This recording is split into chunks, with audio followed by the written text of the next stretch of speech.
Yahoo! Hello mga masters and mga kachi!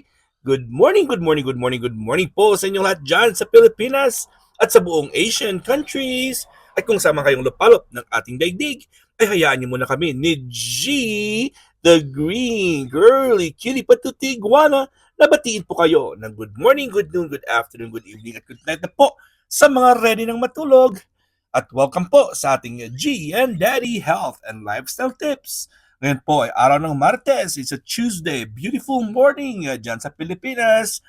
At nandito na naman tayo para magbigay ng panibagong lectures or lessons about health. Siyempre, for the past few days, tayo po ay nag-enumerate. Nagbigay po tayo ng mga mindful tips to help you find inner peace. So yung una po is meditate and then live in the present. Number 3 is cultivate a positive mindset. Number 4 is develop love for yourself. And number 5 is practice self-care. Yun, di ba? Yun na pa. At saka yung number 6 is visualize a peaceful place. Ayun po. At so number 7 na po tayo mga masters and mga ka-G. Alright. So number 7 is learn to breathe effectively. Learn how to breathe effectively. Dapat marunong tayo paano tayo mag-deep breathing and mag-breathing exercises. Kasi ito po ay very, very effective at very, very needed po ito ng ating katawan. Sounds silly? Right. Akala natin parang kailangan pa nating turuan kung paano mag-breathe. Yes, there's proper ways. There are proper ways to breathe, mga masters and mga G. But most of us don't know or don't use our breath to its full potential. Marami po sa atin ang hindi natin alam kung paano tayo mag-deep breathing.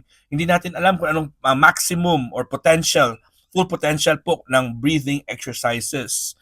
So, deep, conscious breathing can have a profoundly calming effect. Bumaba po ang ating G. Nasa baba po siya.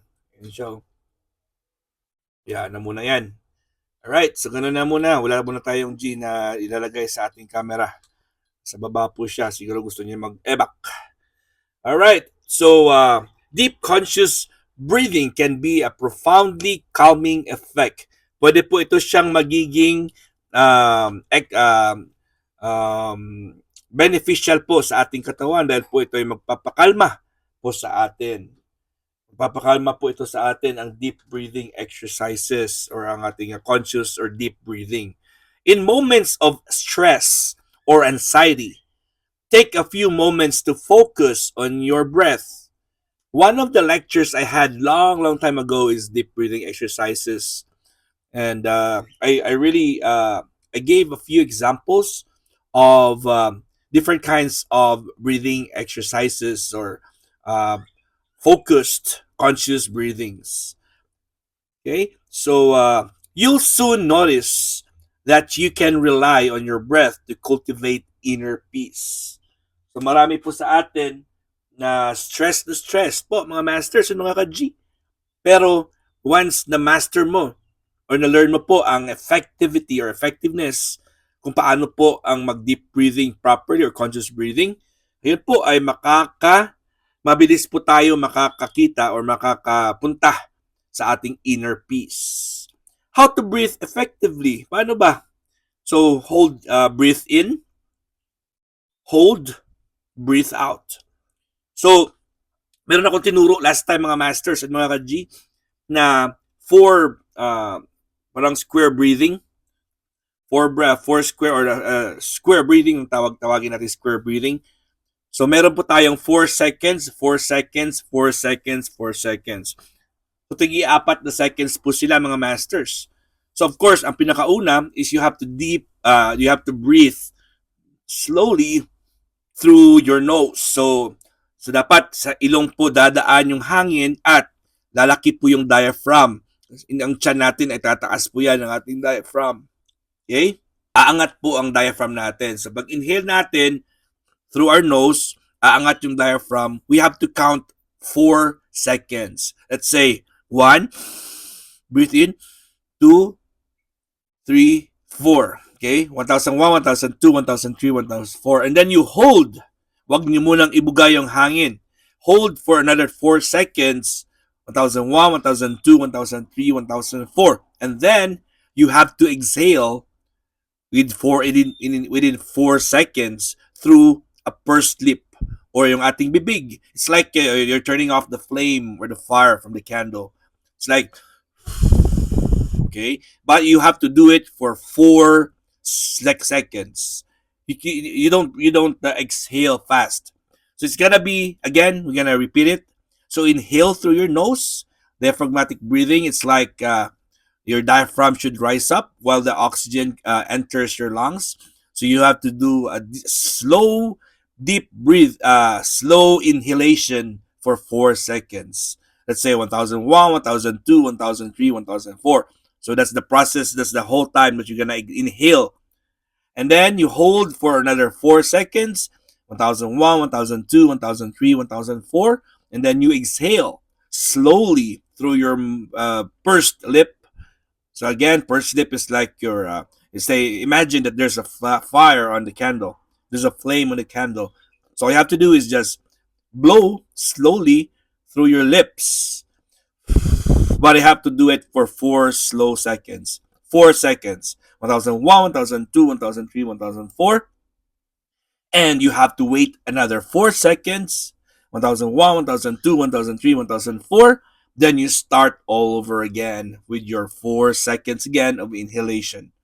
So it's called the box or the box breathing, or it's called a square breathing. So you have 4 seconds inhalation, 4 seconds pause or hold, 4 seconds exhalation through your lips, and 4 seconds hold. And then you repeat again. I think that's good for the whole. Let's say you can do that for 2 minutes. For 2 minutes first, and then slowly you can do that. You can maximize it if you want. How many minutes if you want to do that, because that will really help you release stress. Okay, now do this at your own pace. Okay, depende sa iyo kung gusto mo po for the first 15 minutes yun gagawin mo. Pwede po 'yan. Kasi makakatulong talaga po 'yan sa ating oxygenation. This can be your pause button whenever you feel like the world is spinning too fast. Pag medyo um, stress ka, yan ang gagawin mo po. You take a pause, you take a break, and you do the box breathing or the square breathing. Okay? So may na-learn ba kayo ulit mga masters? Okay, number 8 is access nature. Access nature. Nature is a soothing mental effect. Has. Nature has a soothing mental effect. Spend some time connecting with nature. Yun. Lagi po natin yan sinasabi. Spend time connecting with nature, mga masters. Huwag po kayong magtago lang po sa inyong mga opisina, sa inyong mga bahay. Kailangan po nating mag-explore, lalo na po sa ating Mother Earth, sa ating Mother Nature. Okay? So, spend time in connecting with nature to instill a sense of peace within. Don't worry about doing anything too adventurous. You can keep it super simple and still get the benefits. Hindi niyo po kailangan mag-adventure talaga na umakyat talaga kayo sa bundok or buhay kayo na mag-hiking kayo. Hindi niyo kailangan ganyan. You can do it simple lang po, mga masters and mga ka-G. So, how to access nature? You can stroll in the park. Pwede po kayong lumakad-lakad po sa plaza niyo or sa park. Or do some gardening. O, diba? Pero kailangan yung kamay mo ay kailangan walang gloves. Yung parang mag-touch talaga ang skin mo sa soil, sa grass, sa body of water. Basta natural po siya, sa kahoy. Basta po wala po siyang mga hindrances or mga insulations like rubber and plastic nasa ugat. Kailangan talaga nakatanim po siya or nakatouch po talaga siya sa core, sa Mother Nature's core. Okay? So, or watch the clouds float. O pwede nyo rin pong gawin yan. Halimbawa, nasa loob kayo ng bahay, malamig. O pwede naman kayong sumilip na sa bintana at baka meron magagandang mga clouds dyan.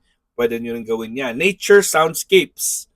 Pwede nyo pong panoorin yan. Marami pong mga ah, articles sa internet na pwede nyo matingnan. Pwede naman tayong tumingin sa mga shores, mga mountains, parks, di ba? Mga soundscapes, and are great to bring you to nature. Kahit po nasa bahay ka lang po, kung nanonood ka po ng TV, pwede mong gawin po yan. Or sa cellphone mo, at least to relax your mind. Something green and something colorful po na hindi naman talagang bright na masisira yung mata mo. So, something that you can connect with nature. Importante po yan talaga, mga masters. Alright. So, kita-kits tayo mamaya sa ating premiere marathon sa Bahay Kulitan. Ano na po natin, di ba? 92nd Bahay Kulitan Premiere Marathon. At may 4 naman tayong pong hosts. I hope samahan niyo po kami at ini-invite ko namin kayo. Ang ating first host ay si Razel Williams. And then, meron tayong Inday Ana Vlog. And then, ang third host natin, titingnan po natin kung sino kasi ang third and fourth po natin na host ay hindi available. So, maghahanap muna tayo at we will just post it. We'll keep you posted. Malalaman po natin yan mamaya sa pag-start ni Madam Razel Williams. Alright, mga masters and mga ka-G. Isang episode na naman po ang natapos natin at ako po ay super happy na nandyan palagi po kayo. At thank you so much and I hope you guys are learning. And I know that you appreciate it because you guys are staying and marami po sa inyo bumabalik. Again, this is your G, the Green Girly Kitty Patuti Iguana, and your one and only Master Worm. God is great. Yahoo!